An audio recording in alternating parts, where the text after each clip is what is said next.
ಸಾಕ್ಷಿಗಳನ್ನ ಕರ್ಕೊಂಡ್ ಬಾ ಅಂತ ಹೇಳಿದ್ರು. ಸಾಕ್ಷಿಗೆ ಅಂತ ನಾನು ಕರ್ಕೊಂಡು ಹೋಗಿದ್ದೀನಿ ಒಬ್ಬರನ್ನ.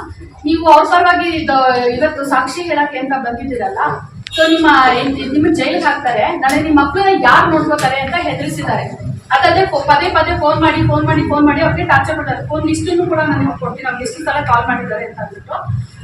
ಹಾಗೆ ಇನ್ನೊಬ್ಬ ಸಾಕ್ಷಿಗೆ ಏನಂತ ಹೇಳಿದ್ದಾರೆ, ಅಲ್ಲ ನೀನ್ ಹೇಳಿದ್ನೆಲ್ಲ ಅವ್ರು ಹೇಳ್ತಿದ್ದಾರೆ, ಹಿಂಗಾಗಿದೆ, ಈ ತರ ಮಾಡಿದ್ದಾರೆ, ಅವ್ರಿಗೆ ಹೊಡೆದಿರೋದು ಬಡ್ದಿರೋದು, ಅವ್ರಿಗೆ ಏನ್ ದೌರ್ಜನ್ಯ ಆಗಿದೆ ನಾವು ಕಣ್ಣಾರ ನೋಡಿದೀವಿ ಅಂತ. ಇಲ್ಲಮ್ಮ, ಈಗ ನೀನ್ ಹೇಳಿದ್ಯಲ್ವಾ, ನಾವ್ ಏನ್ ಟೈಪ್ ಮಾಡ್ಕೊಡ್ತೀವಿ ಅದಕ್ಕೆ ಸೈನ್ ಮಾಡ್ಕೊಟ್ಟು ಗೆದ್ದು ಹೋಗು ಅಂತ ಅವರು ಕೂಡ ಹೆದರಿಸಿದ್ದಾರೆ.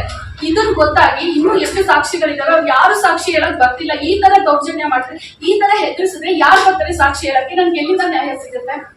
ಮತ್ತೆ ಇವಾಗ ಅದೇ ವೀಕ್ ಆಗಿರೋ ಒಂದು ನಾನು ಹೇಳಿದ್ನಲ್ಲ ಸರ್ ಅವಾಗಲೇ, ಸರ್ FIR ಕಾಪಿ ಏನು ಇಲ್ವಲ್ಲ ಸರ್, ನಾನು ಕೊಟ್ಟಿರೋದು ಕಂಪ್ಲೇಂಟ್ ಕಾಪಿ ಒಂದು, ನೀವು ಟೈಪ್ ಮಾಡ್ಕೊಂಡಿರೋದು ಒಂದು, ಇದ್ರಲ್ಲಿ ಏನು ಇಲ್ವಲ್ಲ ಅನ್ನೋದಕ್ಕೆ ಒಂದು ಮಾತು ಹೇಳಿದ್ರು. ಇದು ಇಂಪಾರ್ಟೆಂಟ್ ಅಲ್ಲ, ಇದು ಏನು ಅಲ್ಲೇ ಅಲ್ಲ, ನೀವು 164 ಅಲ್ಲಿ ಏನು ಹೇಳಿಕೆ ಕೊಡ್ತೀರಾ ಅದಷ್ಟೇ ಇಂಪಾರ್ಟೆಂಟು ಅಂತ ನಾನು ಹೇಳಿದ್ರು. ನನಗೆ ಗೊತ್ತಿರಲಿಲ್ವಲ್ಲ, ಹೌದೇನೋ ಅಂತ ಅನ್ಕೊಂಡು ನಾನು ಸುಮ್ಮನಾದೆ.